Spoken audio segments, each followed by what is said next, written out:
The world is filled with advice. Some people hear it, nod politely, and move on. Others, though, seem to have an insatiable need to give it. You know the type, always ready with a solution, a tip, or a piece of wisdom, whether it's asked for or not. But have you ever stopped to wonder what drives these perpetual advisors? Is it arrogance, altruism, or something else entirely? Let's dive into the psychology behind those who always have advice to offer. Imagine sitting in a coffee shop, a friend leans in, sharing a personal struggle. Before they can finish, another friend jumps in, "You know what you should do, here's what worked for me." This isn't just about being helpful. It's about a deep-seated need to fix, to solve, to make things right. This phenomenon ties closely to what psychologists call the need for control. Those who always give advice often feel a strong urge to influence their environment, to steer situations towards what they perceive as positive outcomes. But is this need for control a sign of strength or a mask for anxiety? Let's find out. It's an ache that starts as a slight twinge, barely noticeable, like the first hint of a toothache. You see your friend, someone you care deeply about, grappling with a problem you've already faced and conquered. It's not just about the situation, it's about the emotional resonance, the echo of your own past struggle.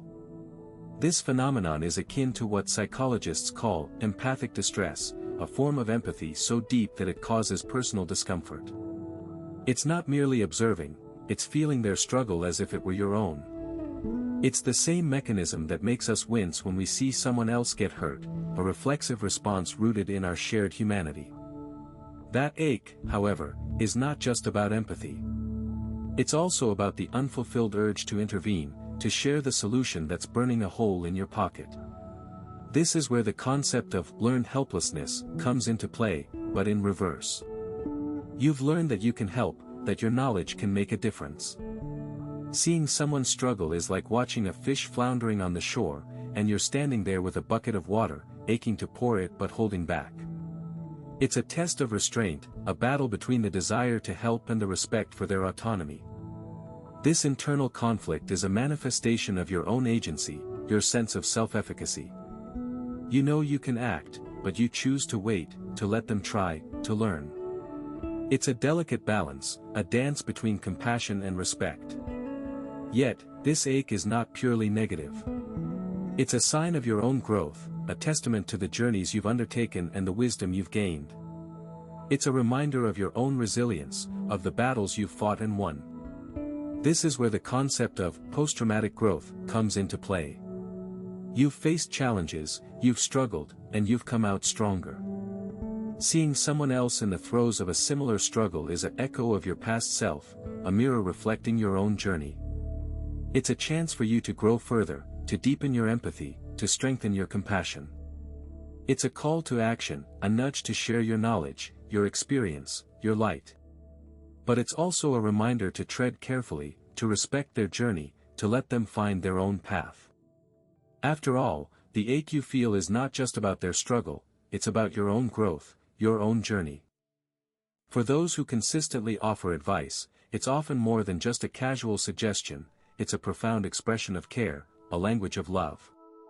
This phenomenon can be understood through the lens of the 5 love languages, a concept introduced by Gary Chapman. Among these languages, words of affirmation, acts of service, receiving gifts, quality time, and physical touch, advice-giving can be a unique manifestation of acts of service. It's a way of saying, first I'm so invested in your happiness that first V spent my mental energy mapping out your success. Picture someone staying up late, not because they have an early meeting, but because they're crafting a detailed plan to help a friend navigate a career change. They're not just offering a quick fix, they're dedicating their time and mental resources to ensure the other person's well-being. This behavior is often rooted in a deep-seated need to feel useful and valued. According to the self-determination theory, humans have 3 innate psychological needs: autonomy, competence, and relatedness. For these individuals, giving advice fulfills the need for competence. It's a demonstration of their ability to understand, analyze, and solve problems. Consider a scenario where a friend is struggling with a personal issue. The advice giver doesn't just sympathize, they actively engage, offering strategies and solutions. This isn't about control or dominance, it's about feeling capable and confident in their ability to make a positive impact. They find joy and purpose in being the guiding light, the beacon that helps others navigate stormy seas. Moreover, advice giving can be a form of emotional expression. It's a way to communicate empathy and understanding. The advice giver genuinely cares about the other person's situation and wants to alleviate their distress. This aligns with the concept of empathetic concern, a component of the pro-social behavior model. They feel the other person's pain and are compelled to act, to offer a lifeline. Imagine a colleague who is overwhelmed with work. The advice giver doesn't just say, "That's tough."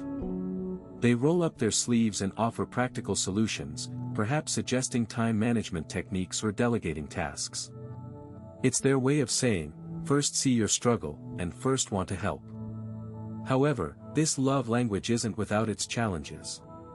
Sometimes, advice can be perceived as criticism or intrusion. The advice giver might feel unappreciated or misunderstood. This is where the concept of theory of mind comes into play, the ability to attribute mental states to oneself and others.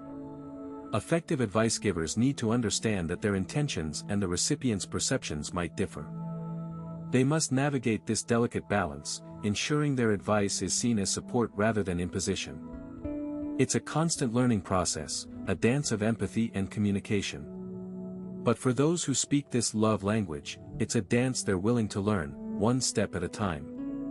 The artificial performance of people who just nod and say, "That sucks," is a surface-level response, akin to what psychologists call surface acting.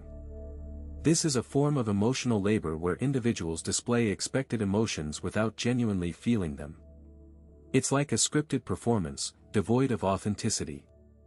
For instance, a friend shares their distress over a breakup, and the listener, wanting to appear supportive, simply nods and murmurs, "That sucks." But their eyes are glazed, their body language closed off. They're physically present, but mentally, they're elsewhere, perhaps already planning their response or thinking about their own problems. This kind of response is often rooted in a fear of vulnerability or a lack of emotional intelligence. It's easier to acknowledge pain than to engage with it. But this approach, while it might preserve the listener's comfort, does little to help the speaker feel heard or validated. It's like offering a band-aid for a deep wound.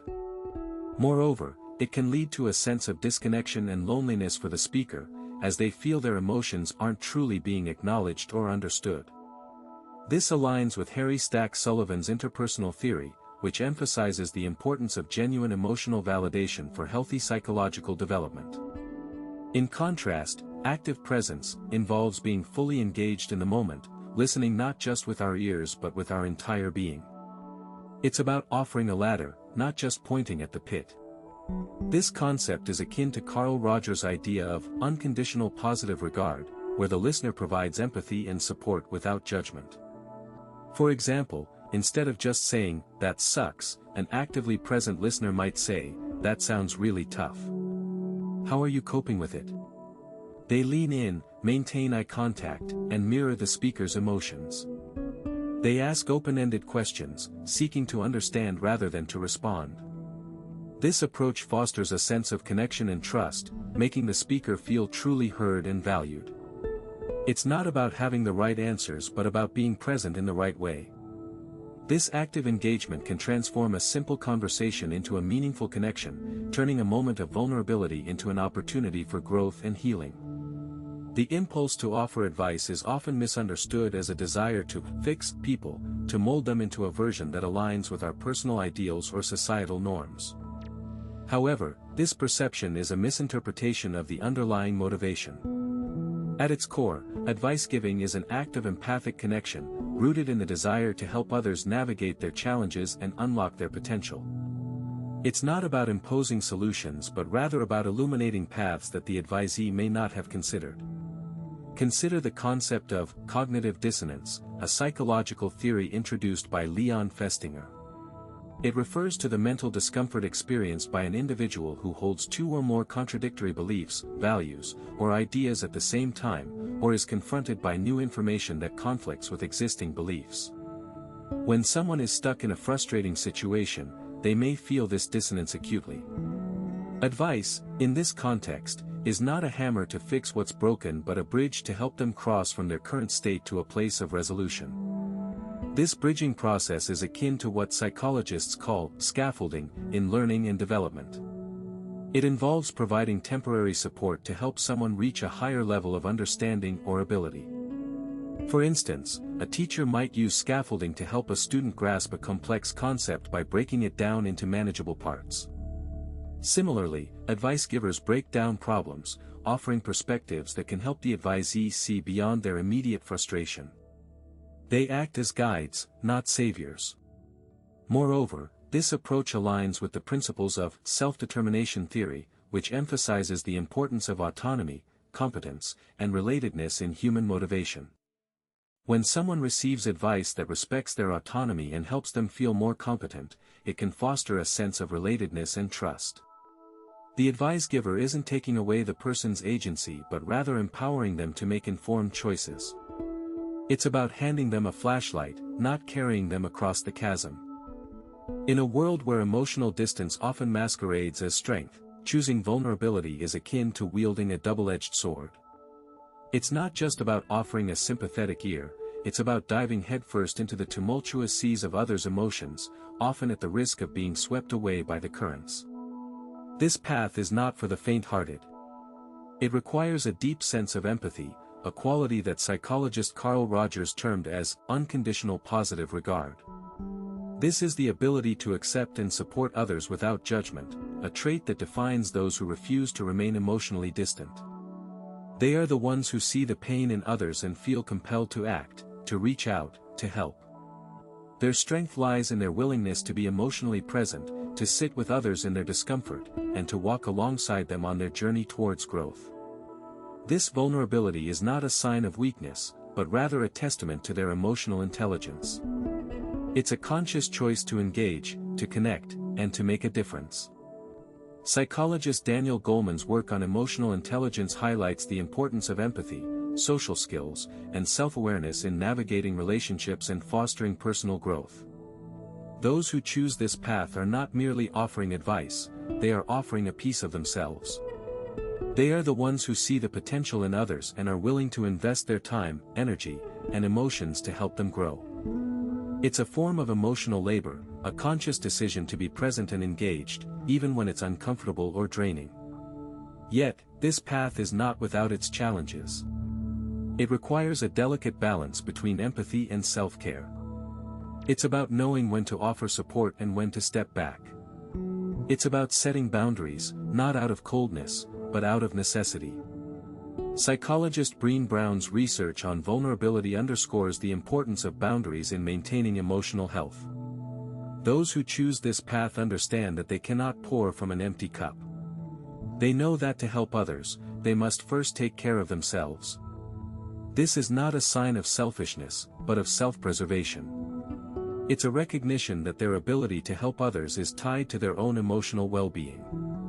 They are not just advisors, they are allies, partners in growth, and champions of emotional connection. Their strength lies in their vulnerability, their courage in their empathy, and their wisdom in their self-care. As we've seen, those who constantly offer advice are not just opinionated individuals, but often people with a deep understanding of human nature, a trait that psychologist Carl Rogers would associate with unconditional positive regard. They've learned to navigate complex social dynamics, turning their sensitivity into a tool for connection. Their seemingly endless advice is not just about solving problems, but about making sense of the world and their place in it, a concept known as meaning-making in psychology. They're not just talking to you, they're talking to their own experiences, their own fears, and their own hopes. So, next time you encounter someone like this, remember, they're not just giving advice, they're sharing a part of themselves. If you found this exploration insightful, join us in our next video where we'll delve into the psychology of people who always seem to be listening, not just hearing, but truly understanding.